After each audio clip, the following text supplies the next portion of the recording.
Good morning. Welcome to the Unitarian Universalist Congregation of Salem.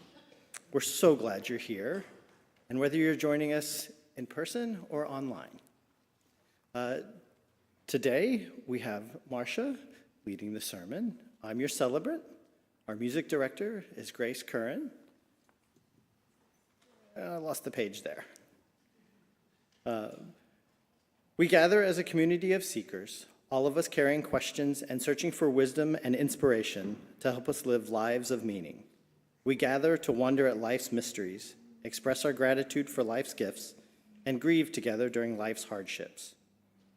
We gather to be of service, to give and to receive care, and to help each other learn and grow. You are welcome here just as you are. Whatever beliefs sustain you, whomever you love, however you understand and express your identity, and in all ways you are still becoming the person you will be.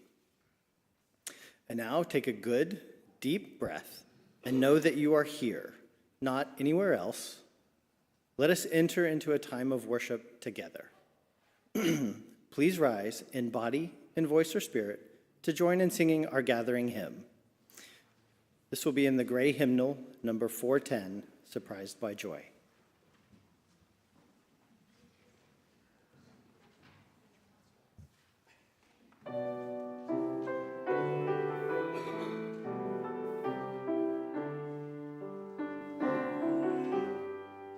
Surprised by joy, no song can tell, no thought can compass. Here we stand to celebrate eternal love, to reach for one another's hand.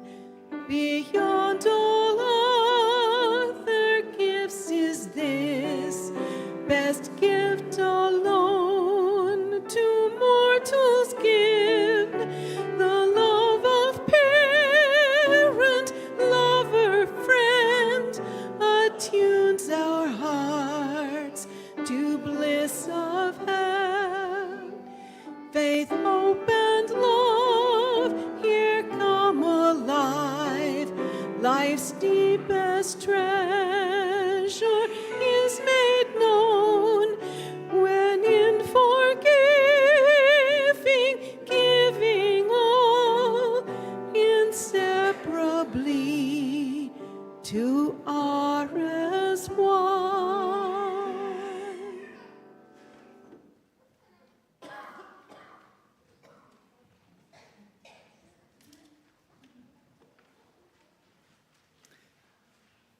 Please join me as we recite our affirmation together.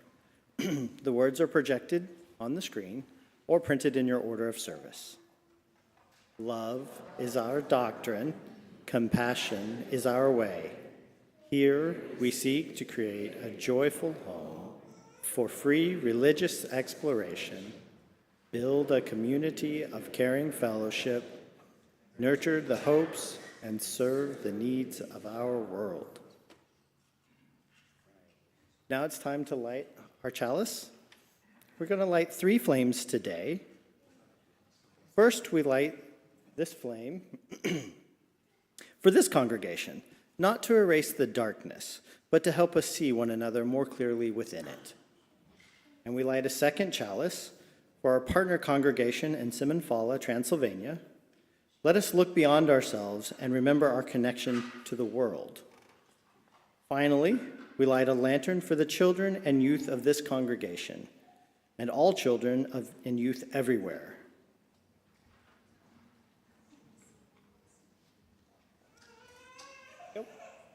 May we light their path as they explore. Join me in singing the flames to life. Rise up, O flame, by thy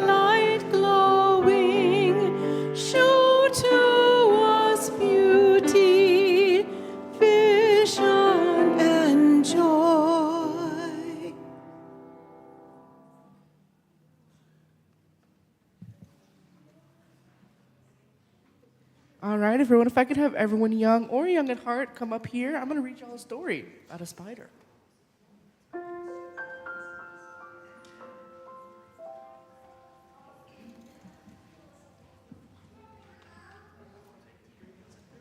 While you're going up here, I'm going to tell you a little bit about it. Today, I want to share a story with you from Ghana about Anansi the spider, who decided he wanted to gather all the wisdom in the world and keep it for himself. He was curious, but he was also afraid that if other people were wise, he wouldn't feel special anymore. So as you listen, think about the question, is the wisdom we collect with our curiosity something we keep for ourselves or something we should share with the world? Anansi, the spider, loves to spin a tale. He can regale you for hours with stories full of wonder, stories full of fun, and stories full of facts, too. Because he is so nosy, Anansi knows almost everything about almost everybody. Almost. But Anansi wants to know everything. So one day, he goes to the house of the sun god. "Oh, mighty sun god, you see everything and everyone. Won't you share your great wisdom with me? I'll use it wisely to spin tales of wonder and fun for everyone." The sun god says, "Anansi, I will put all the wisdom in the world here in this clay pot. You must share this wisdom with everyone." Anansi promises to do so. Anansi takes the pot home. He looks deep into the clay pot, and sure enough, he sees sights he has never seen before. He hears sounds he did not know existed. This is too good to give away. I will keep this great wisdom for myself, thinks Anansi. I must hide it, he says, and he looks around for a good hiding place. Anansi decides to climb to the top of the tallest tree. There he will tie up the clay pot, and the leafy branches will hide it. He starts climbing the tree, holding the pot in front of him. The climbing is hard. Have you ever climbed a tree while holding a pot? Anansi wishes he had 9 limbs. His youngest daughter is outside and sees what a hard time Anansi is having. "Father, it would be easier if you tied the pot to your back. Then all of your limbs would be free for climbing." Do you think Anansi is happy to get good advice from his daughter? Think again. She is right. That would be easier. But why is it some young pup thinks of this when I, who possess all the wisdom of the world, did not? Anansi gets so angry that he throws the pot to the ground. All the wisdom of the world comes flowing out of the pot. Some falls here, some falls there. No one gets all the wisdom, but everyone gets some wisdom. This is why, even today, wisdom is everywhere. If you listen to the stories spun from storytellers all around the world, you will hear it. What I love about this story is how it reminds us that our curiosity and the wisdom is a gift we share with the world. Thanks, you guys. If I could have the center aisle come and make the love arch, we will be on our way.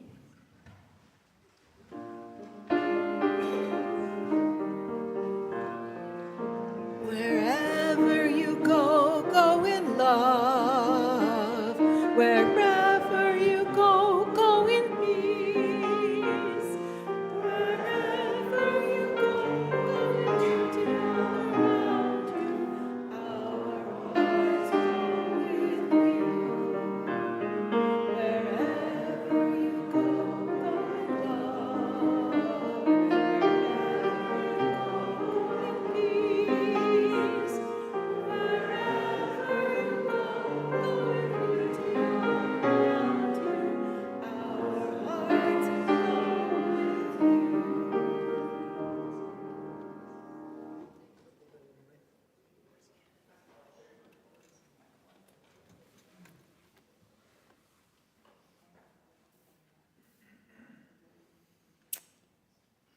Certainty. Sweet, soothing certainty. I remember when that soothing balm was casually ripped away and I was left with the cold reality that life is not certain. All through school, there were correct answers. If you chose the right answer, you got an A. If you didn't, you failed. Black and white. Clarity. There was an absolute truth that must be learned, and there were keepers of this truth, this wisdom, this knowledge, that were conveniently provided. All you had to do was study, pay attention, learn, and parrot back the truth, capital T. The problem is, that's not real. There's more to life than we can explain in clean little multiple choice tests. The people that grade your tests are just that. They're people. Just like me and just like you. It wasn't really until high school that this started to dawn on me. It took several years for me to fully let go of the comforting illusion that somebody had all of the answers, and all I needed to do was grow up just a little bit more, study just a little bit harder, and understand it all with certainty. But I started to get the rhythm down. I started to understand my place in the world and feel comfortable making decisions without all of the answers that were not black and white. I could present arguments and see multiple sides of a problem. I could take on a task as if I was the owner of the business and not just the employee. I looked deeper into the why and not just at specific outcomes. I started to get my footing and regain some of that lost certainty and confidence. I can do this, I thought. Then I had children. Now, my dreams of comfort and certainty are dashed upon the rocks of trying to provide that very comfort and that very certainty to my children while managing all of the chaos that they bring with them. I've let go of my quest for certainty, mostly. I find this helps when I step into the chapel here. There is no right answer, at least I don't have it. I find myself conversing with many different people and many different ideas, most of which are compelling, to some degree, and certainly interesting in the moment. I hope you are becoming comfortable with not knowing the one true answer. I'm not sure I would be able to fully comprehend or contain the one true answer, even if it was given to me on a silver platter. The universe is just bigger than I am.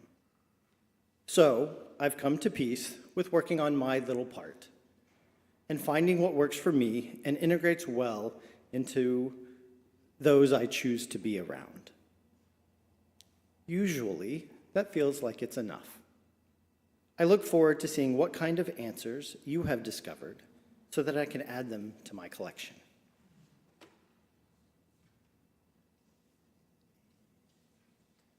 Now we have a musical offering.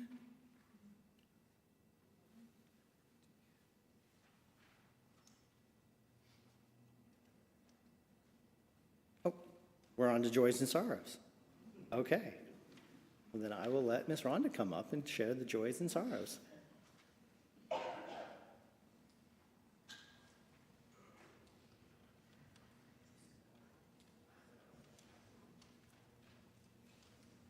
Good morning. I'm Rhonda Holt, one of the Lifeline lay ministers. Lifeline lay ministers are members of the congregation who are here to help people in time of need. We can be identified by our lavender stoles and badges. You can reach out to us by visiting the Lifelines table in Hanneman Hall or by using the contact information on the back of the order of service. Each week when we gather for worship, we share the joys and sorrows of members of this congregation. We know that joys shared are often magnified as we celebrate together, and sorrows may be lightened as we are reminded that we are not alone. As I read them, we'll light a candle to symbolize the truth that is shared and to remind us that what we hold together brings more of the light of understanding and compassion to all of us. Today, we have two joys. Sophia Holt, my granddaughter, writes, "It's my birthday soon." Dave Lindley writes, "Thanks to Brian, Adam, Katie, and Beth Ann for helping yesterday to enhance our landscaping and contribute to our enjoyment."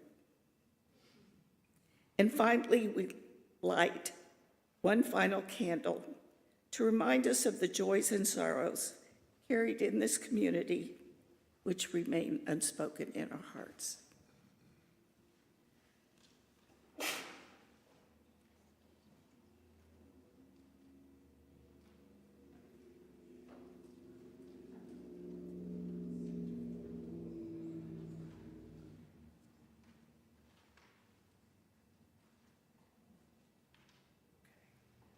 Let's take a moment to find our centers. So if you're comfortable, close your eyes for me. Leave them half open. Really tune into your breathing. Feel the breath ebb and flow. Bring it deep, deep down into your toes. And if you'll go on a little visual journey, imagine the thoughts that creep in as little fish swimming in the pond. You can admire the fish, but you are not those little fish. And when you're done, let them swim on through to wherever they need to go. Enjoy the tranquility of the pond. You are not the pond. You are observing thoughts and feelings and the being. But you are more than the sum of all of that. So breathe in, breathe out. Choose the thoughts that you choose to focus on, and let the rest just swim away.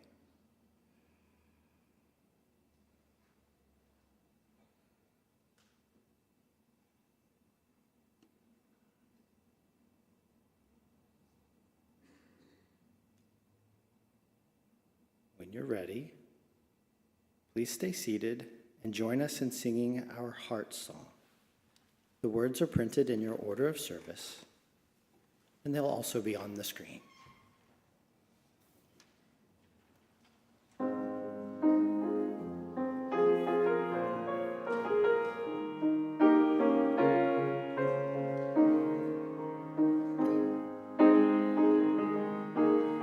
I am here for the greater good of all, the greater good of all, the greater good of all. I am here for the greater good of all, the greater good of all. You are here for the greater good of all, the greater good of all, the greater good of all. You are here for the greater good of all, the greater good of all. We are here for the greater good of all, the greater good of all, the greater good of all.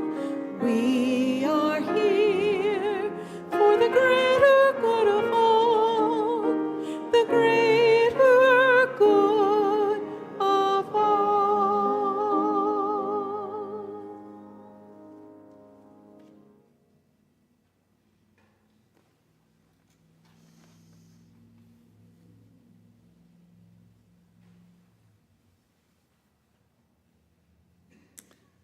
This week I found a reading by Wendell Berry. It's from The Peace of Wild Things and Other Poems. So, The Peace of Wild Things. When despair for the world grows in me, and I wake in the night at the least sound, in fear of what my life and my children's lives may be, I go and lie down where the wood drake rests in his beauty on the water, and the great heron feeds. I come into the peace of wild things, who do not tax their lives with forethought of grief. I come into the presence of still water, and I feel above me the day-blind stars, waiting with their light. For a time I rest in the grace of the world, and I am free.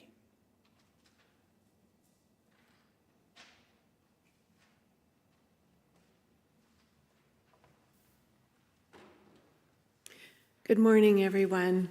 We're a little short of people this morning, so please bear with us. I'm going to talk a little bit about new seasons. Has anyone in this room ever experienced a milestone birthday? Now, by that I mean, the birthday where you're entering a new, you always thought, oh, when I get to be that age, it's all going to be different or better or worse or something. So I had one of those birthdays on May 10th. And because I'm now within the year of when my own mother died very suddenly, and I also do a lot of music at hospice. So I spend a fair amount of time with people who are reaching the ending of their lives. So as I hit this milestone birthday, I started thinking about awakening to how to live into the ending of my own life. And this is not about being dark and morbid and sad, because I don't really think that's what it's about. It's a deep honoring and a deep appreciation for the gifts that I've been given, all the things I've been privileged to do and participate in, and curiosity about how I can live into each moment and fully live it as it comes along. Because what if this moment is eternity? All that's happened is gone, it's past, it's over. All that is yet to come hasn't happened yet. You just have this moment. So how can I live into that? So I want to share some inspirational sources and stories with you about how I'm approaching this, and to see if maybe somebody will take away from that some ideas. So my mother's family came from a Quaker community in southern Indiana. So an author I was introduced to pretty early in life was Jessamine West. She was the daughter of southern Indiana Quakers, and she wrote most of her books about these communities and the strong women that Quaker women were. And I'm fortunate to own several first editions of her books. Most recently, like a month or two ago, I picked up The Woman Said Yes, which is subtitled Encounters with Life and Death, Memoirs. Well, that book's been on my shelf a long time, and to be perfectly honest, that title, The Woman Said Yes, was kind of off-putting to me, because I thought, oh, here we go. The woman said yes to doing all the obligatory things that women are supposed to do, right? That's what I thought it was going to be about. Oh, was I ever wrong? This book explores, among other things, how in our youth we have dreams of what we think our life is going to be when we reach that magic milestone age. And then life happens. Jason referenced it. You have children, you suddenly find yourself responsible for adult things. And it's all different. It's not what you expected. But how we choose to meet the life that comes, that's what this book is about. In this story, the woman who said yes is the author's mother. Now, her name was Grace Anna, but she didn't think that sounded romantic enough. She wanted to be Gladys Juanita. Don't ask me. She considered that name to be much more romantic than the life she saw ahead of herself. Remember, this is mid-19th century, backwoods, rural southern Indiana. She's an avid reader, and so Grace Anna wanted a name that reflected so much more. A name calling up scenes, this is a quote from the book, scenes far removed from the cornfields and woodlots, from the pawpaw and persimmon patches of Jennings County, like anything. And her love of reading books took her into the homes of women who didn't wear sunbonnets and shimmies. Instead, they wore modish clothes and sat in wing-back chairs in the drawing rooms of English manors. And they carried on conversations with Wilfreds and Gareths and Marmadukes. Those were, serious names in those days. Grace Anna never forgot her dreams, or those of Gladys Juanita. But Grace Anna said yes to the life in her life. She married Eldo at 18. According to Ms. West, she actually chose him because he was cute. And she proposed to him also. And together they had 4 children. And according to Ms. West, Grace Anna had the courage to say yes to death when life no longer held life. Wow. Say yes to the life in your life. One of my favorite authors is Thomas Merton, and he wrote, "Is it possible you could live your whole life and die without ever having met the person that lived your life?" Wow. Well, to say yes to the life in your life, to me, is the epitome of recognizing the change that a milestone birthday brings. Turning to a new season of life, a new life to say yes to, and new dreams to welcome in that new season of life, while not forgetting or dishonoring the dreams of earlier life. But how do you do this with grace and joy rather than like grief and resentment or fear? Awakening curiosity, that's our theme for this month. The UU theme is awakening curiosity. That was kind of perfect for me this month. So, being me, of course, I immediately began reflecting on cultivating the spiritual awakening I sought in order to say yes to the life in my own new season of life, and to come to better know the person who's actually living my life. Well, my overarching spiritual practice since leaving university has been Christianity. I felt inexplicably called to Christianity after years of atheism, agnosticism, skepticism, criticism, cynicism, Epicureanism, and so on. My parents weren't church people when I was growing up, and I'm sort of grateful for the lack of baggage that I wasn't saddled with. My own spiritual journey was set in motion by working as a musician in several Lutheran churches, leading to visiting as a guest musician in other Protestant churches, eventually a long stint working in the Episcopal music world, which ultimately led me to the study of Buddhism. Yeah.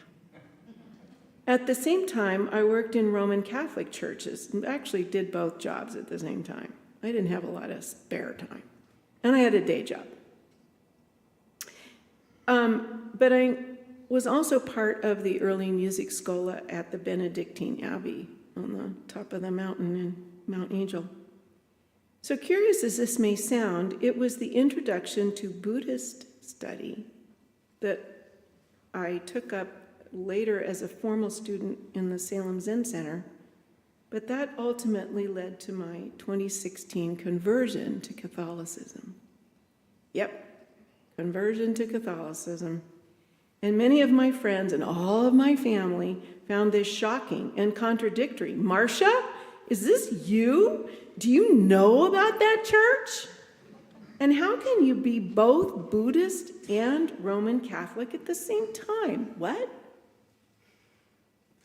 And how does that collision of things blend to lead to awakening and enlightenment?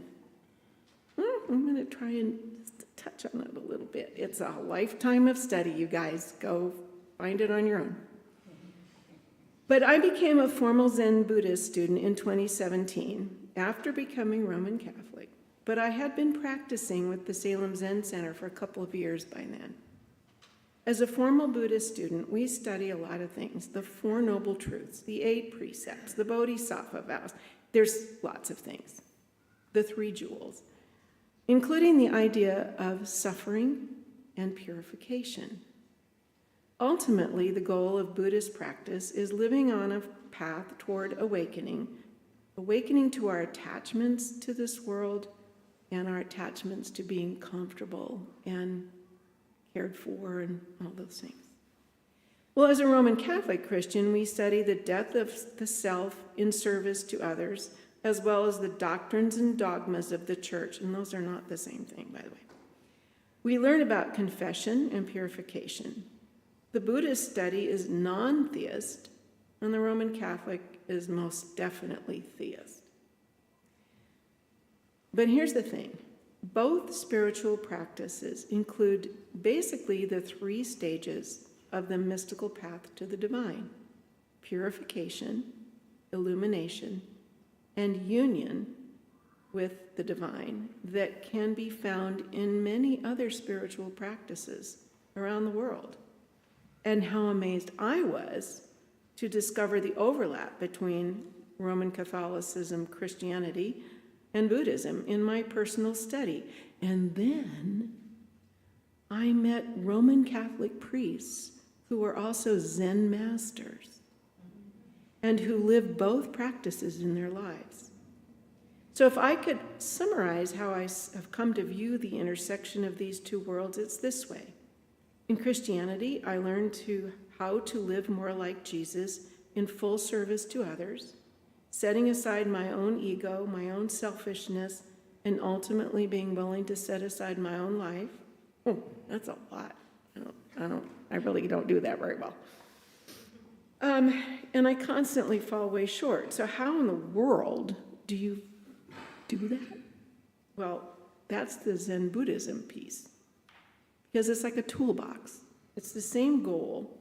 Set aside your ego, set aside your selfish obsession with your attachments, maybe your own life too, and become a bodhisattva just by sitting on a cushion. What? And then be fully awakened? In the Buddhist practice, meditation can result in awareness of what your brain is actually working on and doing, so that you get to know yourself. You get to know the person who's living your life. In meditation, thoughts arise, you notice, and you let them go on, but you don't cling. Okay, I confess, sometimes in meditation I have worked on a set list the band was going to be doing that weekend, but you're not supposed to do that. If you really want the benefits of meditation, you just notice and let it go.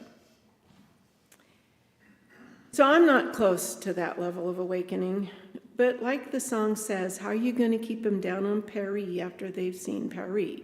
Or how do you keep them down on the farm after they've seen Paris?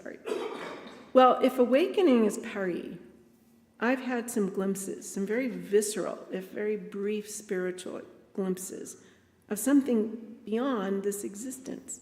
And I'm calling those experiences glimpses of awakening. They involve a total body experience, but they're not visual, so I don't call them visions. They're more of a really strong presence. And they last like that.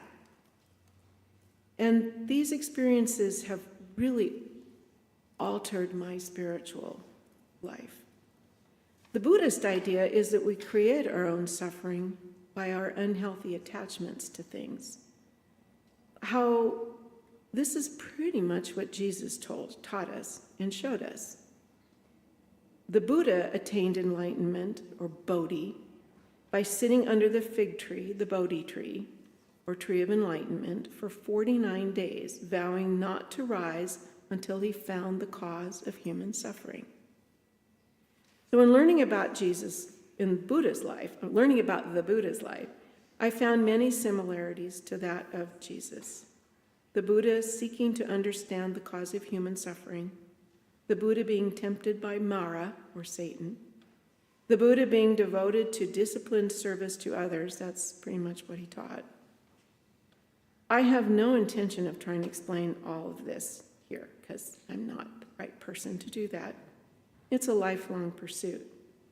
But learning that there are Zen Buddhist masters who are also of Roman Catholic faith, because these practices, they align so beautifully and enrich each other so beautifully, was a huge discovery and liberating opening for me.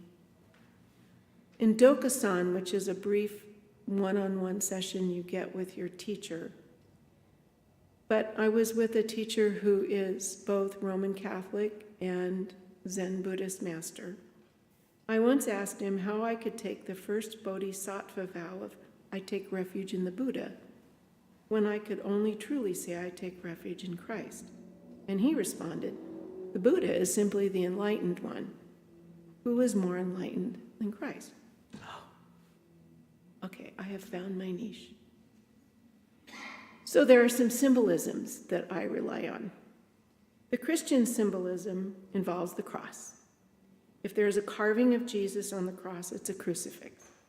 The Unitarian, the UU, involves a flaming chalice. And the Buddhists show often, you'll see the lotus flower, which is a beautiful flower that arises out of the mud. I've been thinking about these symbols and how my life, my heart, my mind, my very being could arise out of the mud of my attachments, grievances, regrets, ego, like all the baggage. I always think of, is it Marlowe's ghost in the Christmas Carol, and he shows up with all the chains and stuff, and he's trying to, hey, you don't have to be stuck like this. And Jesus talked about how what we bind here, we bind for eternity. And Buddha talks about how we get so attached to stuff and it drags us down. So I've been thinking about these symbols, how my life, my heart, my mind, my very being could arise out of the mud of my attachments and all that stuff by putting these spiritual practices to good use. A lotus rises out of the mud that it needed to nurture itself and nourish it. A flame can light the path in the darkness. And the cross, to me, represents carrying others when they need someone to help, laying down your own life sometimes to help someone else. Perhaps if I could practice with the tools I've been shown in my spiritual practices and say yes to the life in my own life, perhaps I too could rise out of the mud of this existence and bloom like a beautiful lotus and attain enlightenment, heaven, nirvana, union with God. Because as I look at Grace Anna and the Buddha and Jesus, I see they all said yes to the life in their life.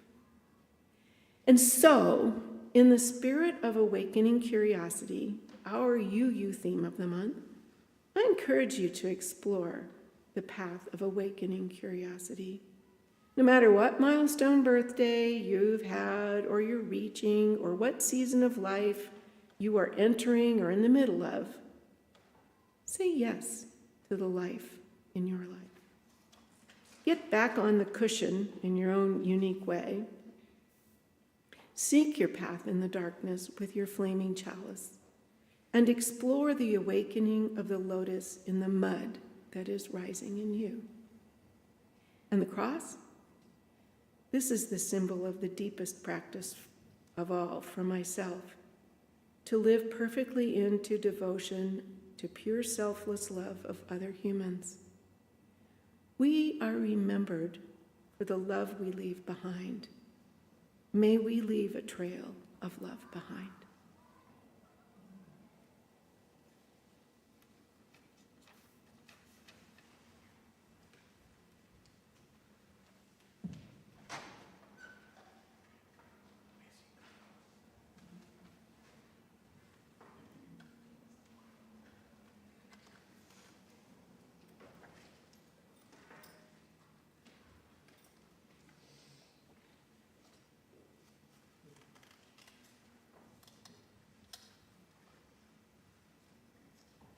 So as you awaken your curiosity, we are now ready to give back to our community. So awaken your generosity.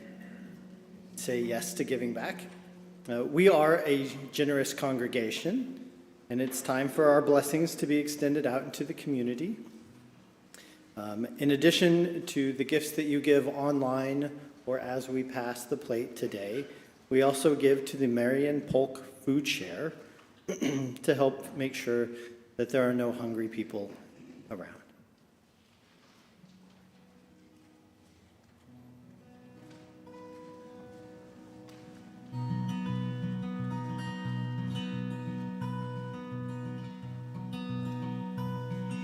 There's no place in this world where I'll belong when I'm gone, and I won't know the right from the wrong when I'm gone, and you won't find me singing on this song when I'm gone, so I guess I'll have to do it while I'm here, and I won't feel the flowing of the time when I'm gone. All the pleasures of love will not be mine when I'm gone. My pen won't be pouring out a lyric line when I'm gone. So I guess I'll have to do it while I'm here. And I won't breathe the bracing air when I'm gone. And I can't even worry about my cares when I'm gone. I can't say who's to praise and who's to blame when I'm gone. So I guess I'll have to do it while I'm here. I missed a verse, and I won't breathe the bracing air when I'm gone. And I can't even worry about my cares when I'm gone. I won't be asked to do my share when I'm gone. So I guess I'll have to do it while I'm here.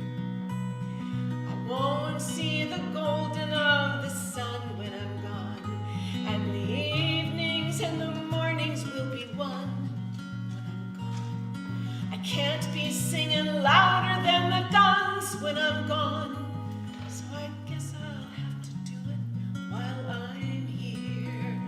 All my days won't be dancing of delight when I'm gone, and the sands will be shifting from my sight when I'm gone. I can't add my name into the fight when I'm gone, so I guess I'll have to do it while I'm here.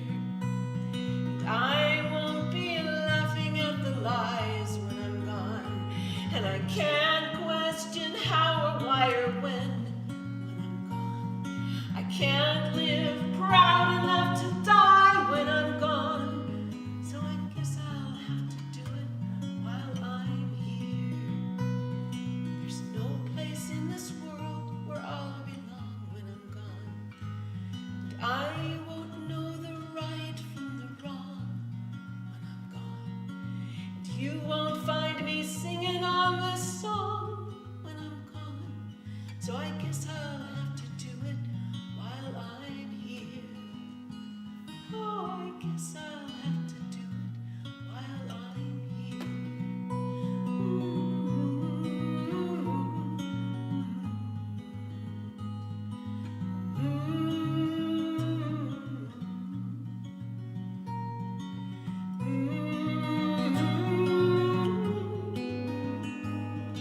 I guess I'll have to do it while I'm here.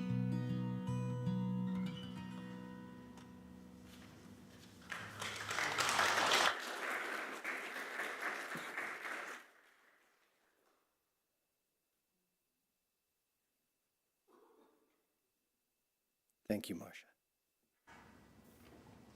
Please join me now in saying the words for giving thanks. They are printed in your order of service and also on the screen. To the work of this congregation, which is weaving a tapestry of love and action, we dedicate our many gifts, including these offerings. Now it's time for us to light the social justice lantern and release the flames back into the world. So as we get ready, apparently Wendell Berry was the poet that spoke to me this week. So I have another offering from The Real Work. It may be that when we no longer know what to do, we have come to our real work. And that when we no longer know which way to go, we have come to our real journey. The mind that is not baffled is not employed. The impeded stream is the one that sings.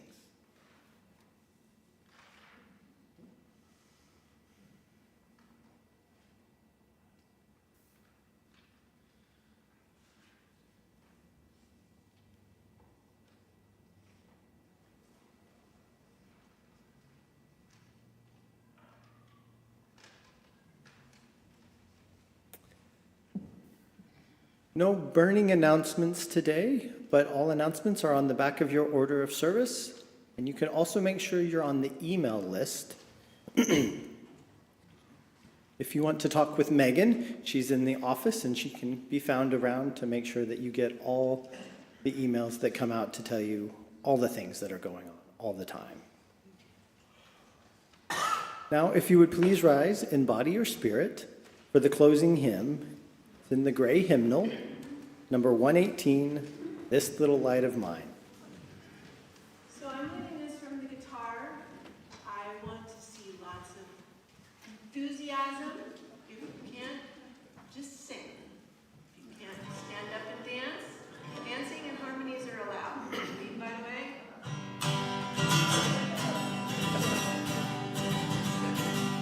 This little light of mine, I'm gonna let it shine. This little light of mine, I'm gonna let it shine.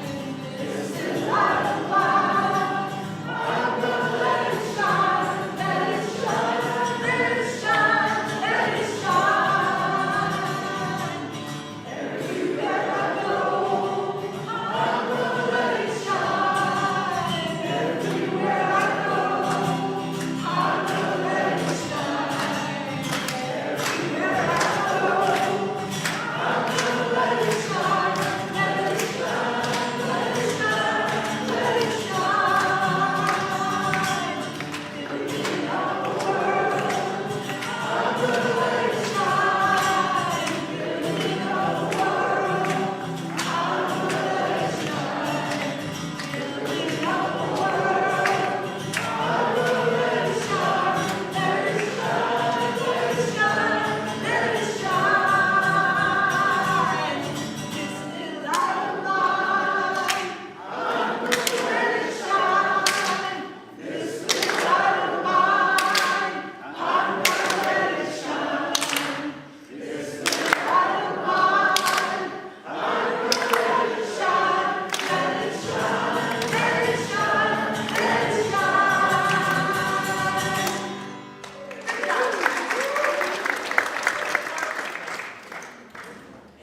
If you would remain standing, I invite you to join me in saying our closing words, again, printed in your order of service or on the screen. You can choose to join hands with those near you, or touch elbows, or simply gesture, whatever feels right today.